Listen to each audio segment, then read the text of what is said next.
السلام علیکم، اردو کہانی میں خوش آمدید۔ بہت پرانے زمانے کی بات ہے کہ ایک گاؤں میں ایک کنجوس آدمی رہتا تھا۔ اس کے پاس بہت دولت تھی۔ ایک مرتبہ وہ بیٹھا سوچ رہا تھا کہ اگر وہ اچانک مر گیا تو اس کی ساری دولت کا کیا ہوگا۔ میری ساری دولت اور زمین پر تو لوگ قبضہ کر لیں گے۔ اس خیال کے آتے ہی اس نے اپنی ساری دولت جمع کرنا شروع کر دی، یہاں تک کہ اس نے اپنی زمین بھی بیچ دی اور اس رقم کو سونے کے سکوں کی شکل میں جمع کر لیا اور اپنے صحن میں دفن کر دیا، اور اس خیال سے مطمئن ہو گیا کہ اب اس کی دولت کو کوئی بھی خرچ نہیں کر سکتا۔ مگر اب اسے یہ پریشانی تھی کہ اب اس کی گزر اوقات کیسے ہوگی۔ اس نے لوگوں سے جھوٹ بولنا شروع کر دیا کہ اس کے گھر میں چوری ہو گئی ہے اور اس کا سارا مال چور لے گئے ہیں۔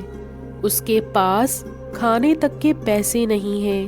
لوگوں نے اس پر ترس کھا کر اسے کھانا دینا شروع کر دیا۔ اسے اور بھی مزہ آنے لگا۔ وہ سوچنے لگا کہ اب تو اسے کام کرنے کی بھی ضرورت نہیں، اب وہ اپنی باقی زندگی اسی طرح بسر کرے گا۔ اس کی یہ خواہش کافی دن تک اس کا ساتھ نہ دے سکی۔ ایک دن اچانک بہت تیز بارش ہوئی اور گاؤں کے گھروں میں پانی جمع ہونے لگا۔ اس کنجوس آدمی کے گھر کے صحن میں بھی پانی جمع ہونے لگا، تو اس نے اپنے صحن کی کھدائی شروع کر دی تاکہ وہ اپنے سونے کے سکوں کے گھڑے کو محفوظ کر سکے۔ مگر بارش اتنی تیز تھی کہ دیکھتے ہی دیکھتے پانی پورے صحن میں جمع ہو گیا۔ وہ اپنی جان بچا کر گھر کے اندر چلا گیا۔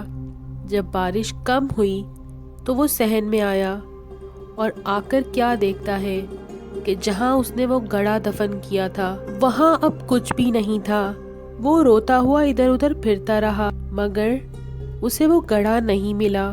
وہ تھک کر واپس گھر آ گیا۔ اتفاق اس کا سونے کا گڑھا پانی میں بہتا ہوا ایک کسان کے کھیت میں چلا گیا۔ کسان اس وقت کھیت میں کام کر رہا تھا۔ اس کی نظر جب گڑھے پر پڑی تو وہ بہت حیران اور پریشان بھی ہوا۔ شیطان نے اسے بہت بہکانے کی کوشش کی کہ تم یہ سارے سکے رکھ لو، کوئی بھی تمہیں نہیں دیکھ رہا۔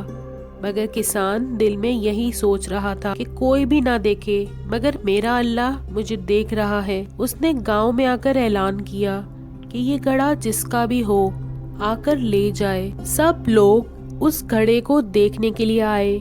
جیسے ہی اس کنجوس آدمی کو پتا چلا، وہ بھی بھاگا بھاگا آیا اور کہنے لگا کہ یہ میرا گھڑا ہے۔ سارے لوگ کافی ناراض ہوئے کہ تم نے تو کہا تھا کہ تمہارا سارا مال چوری ہو گیا ہے۔ تب اس نے ساری بات لوگوں کو بتائی۔ سب نے مل کر یہ فیصلہ کیا کہ اس گڑھے کے آدھے سکے اس کسان کو دیے جائیں۔ جیسے ہی اس کنجوس آدمی نے یہ سنا کہ اس کے آدھے سکے کسان کو دیے جائیں گے، اس کا دل اس تیزی سے دھڑکنے لگا کہ اسے دل کا دورہ پڑ گیا اور وہ اسی وقت مر گیا، اور یوں وہ سکوں سے بھرا پورا گھڑا اس کسان کو مل گیا۔ اس کنجوس آدمی کو اس کی کنجوسی کی سزا بھی مل گئی اور ایک ایماندار آدمی کو اس کی ایمانداری کا صلہ بھی مل گیا۔ اس لیے کہتے ہیں کہ انسان کو اتنی کنجوسی نہیں کرنا چاہیے۔